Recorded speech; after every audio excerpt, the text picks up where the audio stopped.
pan relleno sin horno. Te sorprenderá lo delicioso que queda este pan. Además, es súper fácil. Puedes rellenarlo con lo que más te guste, pero en mi caso el queso no puede faltar, con un sabor a pizza pero más sencillo y sin encender el horno. Acompáñame a ver la receta. Lo primero que voy a hacer es activar la levadura, por lo que en un recipiente añadiré 5 gramos o 1,5 cucharadita de levadura seca de panadería, seguida por 60 mililitros de agua tibia. Y de los 10 gramos de azúcar, que equivale a 2 cucharaditas, agregaré solo una pizca. Lo demás lo incorporaré más adelante a la masa. Mezclaré y dejaré reposar solo unos 5 minutos para revisar si mi levadura funciona correctamente. Continuando con la receta, mezclaré 350 gramos o 2/3 de taza de harina de trigo todo uso con 7 gramos o 1,25 cucharadita de sal.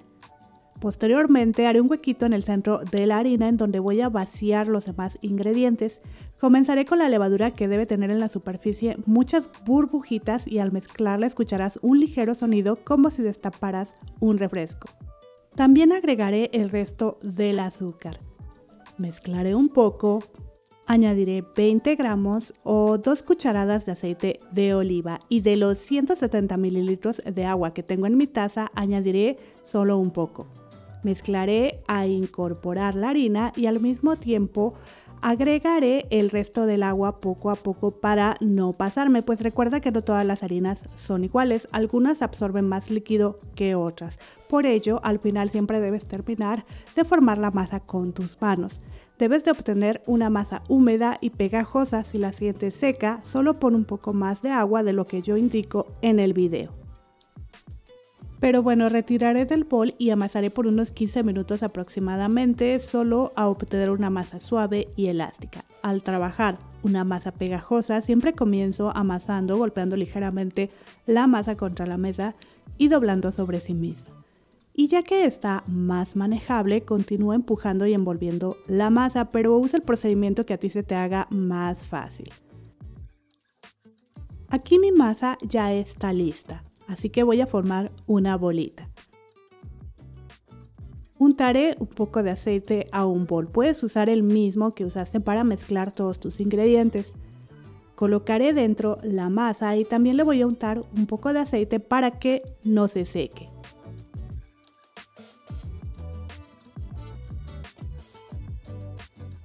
Cubriré y dejaré reposar a que la masa doble su tamaño. El tiempo va a depender del clima en donde tú vivas.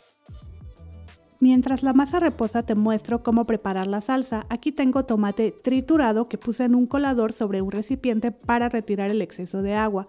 Lo voy a vaciar en un bol. Le añadiré una pizca de sal, una pizca de azúcar, un poquito de orégano seco que puedes sustituir por albahaca seca, seguido por un chorrito de aceite de oliva. Mezclaré a incorporar. Y aquí ya está lista, puedes ajustar de sal, azúcar, etc.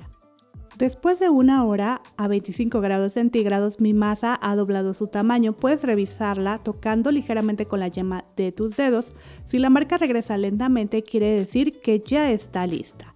Así que en ese momento retiraré del bol y doblaré ligeramente para remover las burbujas de aire que se han formado. Posteriormente haré una barrita que voy a dividir en 6 piezas. Trata de que tengan el mismo tamaño. O si gustas, puedes pesarlas. Cada pieza debe estar entre 95 a 97 gramos. Lo que sigue es formar bolitas, para lo cual aplastaré cada porción e iré doblando sobre sí misma. Bolearé e iré colocando en una superficie enharinada.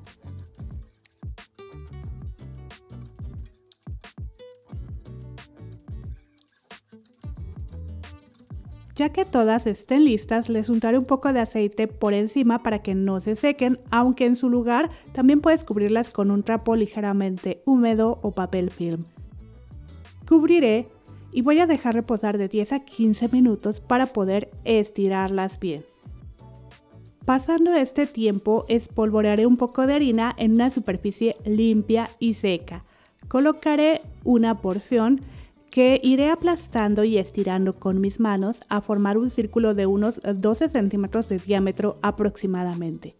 Por encima untaré un poco de la salsa de tomate, queso para derretir, yo usé mozzarella y también voy a poner jamón en cuadritos que puedes sustituir por trocitos de pollo, salami, atún, etcétera, lo que tú tengas en casa. También voy a poner unos trocitos de aceitunas y chiles en vinagre, pero es totalmente opcional. Iré cerrando y sellando tal como se muestra en el video. Aquí es importante que nuestra masa quede algo pegajosa aún después de amasar, porque así es más fácil poder ir sellando. Si nuestra masa estuviera seca nos costaría mucho trabajo, se nos estaría abriendo la masa y al final quedarían marcas en nuestro pan. Pero bueno, espolvorearé un poco de harina por encima y presionaré con cuidado formando un círculo. Repite exactamente lo mismo con las demás porciones. Aquí ya tengo listas todas, así que voy a tomar la primera porción que formé. Encenderé mi estufa a temperatura media-baja. Untaré un poco de aceite a un sartén, también puede ser mantequilla derretida. Antes de llevarlas a cocinar, presionaré con mis manos nuevamente tratando de que quede un círculo. Y voy a ir colocando en el sartén con las costuras arriba. Voy a cocinar por unos 3 a 5 minutos a que comience a verse doradito el pan por la parte de abajo. En mi caso, después de 4 minutos voltearé y voy a cocinar por unos 3 a 5 minutos más. Te darás cuenta cuando tu pan esté listo porque por los lados al tocar con tus dedos no quedará marcada tu huella. Yo después de casi 4 minutos más retiraré. Le voy a untar un poco de mantequilla por encima, que es totalmente opcional. Y así de fácil ya tienes listo un pan relleno sin encender el horno. Te va a encantar. Lo mejor es que, como la pizza, puedes rellenar con lo que más te guste. Antes de irme, me gustaría agradecer a Carmen García y Klaus Cueto por ser miembros del canal. Muchísimas gracias por estar aquí. También me gustaría invitarte a que me dejes un comentario para saber qué te ha parecido esta receta. Y si no estás suscrita o suscrito al canal, te invito a que lo hagas. Tenemos muchas otras recetas que pueden gustarte. Nos vemos en el próximo video. Hasta luego.